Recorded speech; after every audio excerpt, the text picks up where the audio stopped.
All right, I just wanted to start by saying you had a good week of preparation as we prepare to head off tomorrow to face a very good Maryland football team, and like the focus of our guys and the preparation that they've continued to put in. And do have a roster update. Jameson Kelly is no longer with the program, and I wish him nothing but the very best. So ready for questions. Matt and Jack. Hey, Coach, how you doing? I'm good, Matt. How are you? I'm okay. Talked to Jacob Mangum Farrar earlier in the week, and he talked about, especially the last 2 weeks, the defense. He feels like there's been moments of strong play, but there's just been too much inconsistency. I guess from a coach and a coaching staff standpoint, how do you kind of address that? Is it just as simple as changing personnel, or is it you reevaluate the scheme, or how you're calling the game? I mean, kind of what do you do to try to? I know every coach deals with this across the country, but how do you kind of fix that inconsistency that can kind of make your team go up and down too much? Yeah, I think the first thing is you go through, you identify, why, and sometimes it was scheme execution. Do you feel like you're maybe doing something in that situation that you need to either change the scheme or not call that in that situation?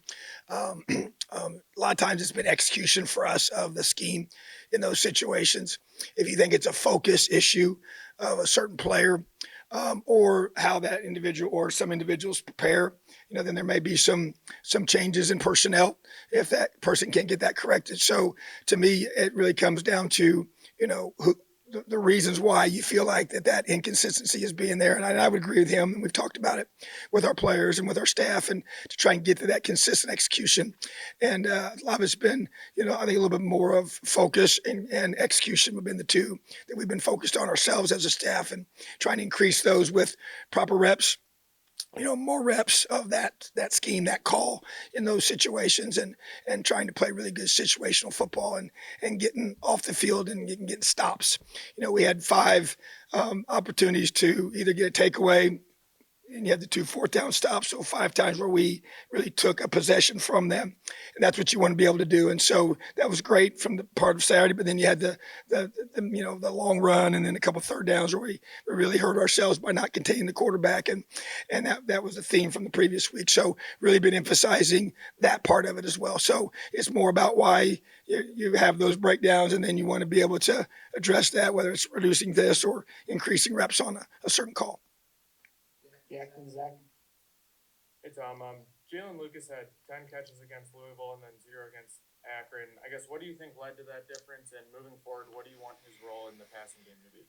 Well, I just think that we want to continue to find ways to get him the ball in space. And we've said that. And I think that's, definitely a way to do that, is to throw him the football. So I think, when you see the way, he was utilized in that game, and those opportunities he was given, that to me is more in line with what I envisioned for him. And we obviously want to do that. So just got to make sure we're doing a great job of schematically creating those opportunities. And obviously there are times when based on the reads and the reactions of the defense, you get a chance to get those, and sometimes you don't. But at the same time, to me, he's a guy, when you just look at his skill set, you want him to be able to have the ball in his hand with some green grass around him, and an opportunity to make that guy miss in space and go get his positive yards and get his points. So yeah, definitely want to see that to be a big part of his role.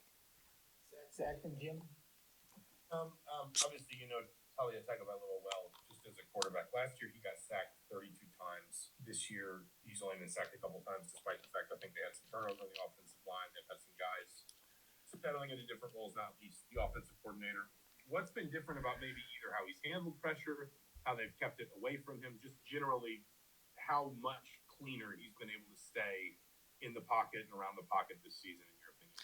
Yeah, you can see it was an emphasis for them to be able to eliminate the hits that he was taking, and I think that getting the ball out faster, from a timing perspective, I think just the depth of the drop and being able to, he's quick to move around and avoid things and extend plays in that way. So I think he's putting himself less in harm's way. When he goes out and runs, he slides and tries to get a chance to be able to eliminate those hits on his body. So, and I think that they've ran the ball better earlier. And I think that helps take some pressure off too, when you have to focus on stopping that, just the pressure you get on him.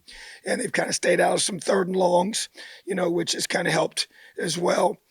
So they've just, when you play better football early in downs, I think it creates less opportunities for defenses to get pressure on the quarterback. So I think that's added to it as well. And I think that just you just tell it's an emphasis for sure. So there's no doubt. I mean, every quarterback you play, you're trying to affect him mentally and physically, and try to be able to help him feel your defense, both mentally and physically. So they've done a good job of protecting him in that area. And I think it's obviously going to be a huge goal for them for the whole season, and keeping him healthy and keeping him off the ground.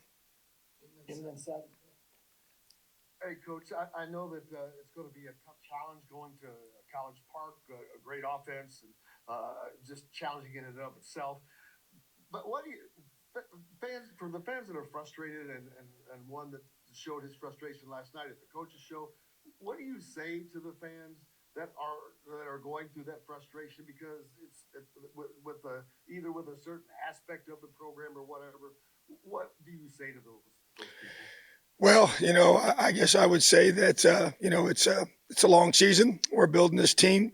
Every week's a new opportunity. And I think this team has got a lot to it, a lot of character, a lot of resiliency, and we just got to keep getting better, and obviously on both sides of the football, offensively, defensively, special teams as well. And we got to do a great job of growing our team, each week, and growing a young quarterback, and being able to, allow him and help him be successful, and also be able to just say, hey, we got to, get out there and let it rip. And we got to go play, and we got to be able to, give those guys a chance to make those plays. And it's Big Ten football now here on out the rest of the way. And so I'm excited for this opportunity. There's no question. It's always hard on the road. And we are playing a very good football team that's good in all three phases, have athletes all over the place, and they're well coached. So, just to me, it's about a team that's going to play really, really hard. And at the end of the day, we got to find a way to win. And you go to on the road like this, it's going to take all three phases working together. And there's no doubt we got to play complementary football.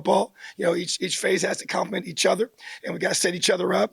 We got to set up our offense. We got to set up our defense for success. And then when we put those situations, we got to capitalize on that. And to me, so the response is, hey, we all got to coach better. I got to coach better. We got to coach better. Got to do a great job getting our guys ready to play, and making sure that our guys also take advantage of this moment, which is why, the focus is being our best right now and improving right now and being able to be at our best this weekend. So, Big Ten football is hard each and every week, and this team needs to get better, and we need to be a continually a football team that's on the rise. Thanks, Seth Coach. and Ryan. We've talked a lot about Haven's leadership since you named him the starter. I'm just wondering how you've seen him respond since the Akron game with the way that went. How you've seen him respond, just both himself and in terms of kind of leading his teammates. Yeah, I think the response has been what I wanted, which is practice better. Be just unbelievable at the attention to details, and just continue to grow as a quarterback, and to verbally, not be afraid to be able to, challenge, motivate, encourage your teammates. But the first step is you yourself just preparing at a high level in regards to understanding the brevity of the moment, the intensity of the moment, the urgency of the moment.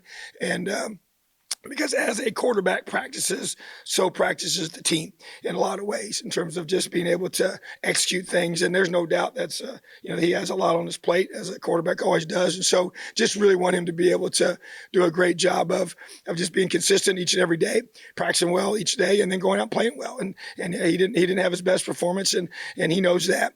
And he takes ownership for that. And just like, I have to take ownership for the whole team. So bottom line is he's young and growing, and I've been encouraged by his ability to lead, and I expect that to continue to grow each and every week, and as he gets older and gets more confident in himself and what we're doing and what he's doing. So he's just a guy that needs to continually get better, and this is a great opportunity for him to go on the road and play his best football. Ryan, last one. Coach, you've been one of the more active schools in the transfer portal. I'm just kind of curious how much that's changed the shape of recruiting for you guys in terms of how you maybe allocate resources between going after high school kids versus going after transfers, and how much time has it changed things that much for you? Well, I would say, we've added a new staff member, to be able to evaluate the portal this offseason. That's one way we've attacked it. We're still aggressive with high school. That hasn't changed. Got several guys, a large number of guys already committed to our program and just added one here recently. So, want that to be our foundation. There's no question about it. And then just bring those guys along. We got several guys that are redshirt freshmen right now that we're here. We recruit out of high school that they're playing a major role in our team right now, and that's important to us and will always be. But I think it's the portal is part of what we do now, and we'll continue to per each position group and the needs that we have and kind of the age of each room. I've kind of said that consistently. I still believe in that, and I think I see that being the trend each year to be able to find, okay, what do you need when the season finishes, and how do you, based on guys that are going to be leaving your team for whatever reason, that you're able to have the right number of guys in each room that will allow you to be able to be your best, and be old enough in that room to be able to be a really good Big Ten football team. So the portal will be a part of our plan moving forward. How much each year will probably vary, but I think that high school recruiting is always going to be our foundation, and we'll just fill needs and holes off of that based of where our roster is with the portal. Thanks, Coach. Thanks, Tom. Awesome. Have a great day. Elio.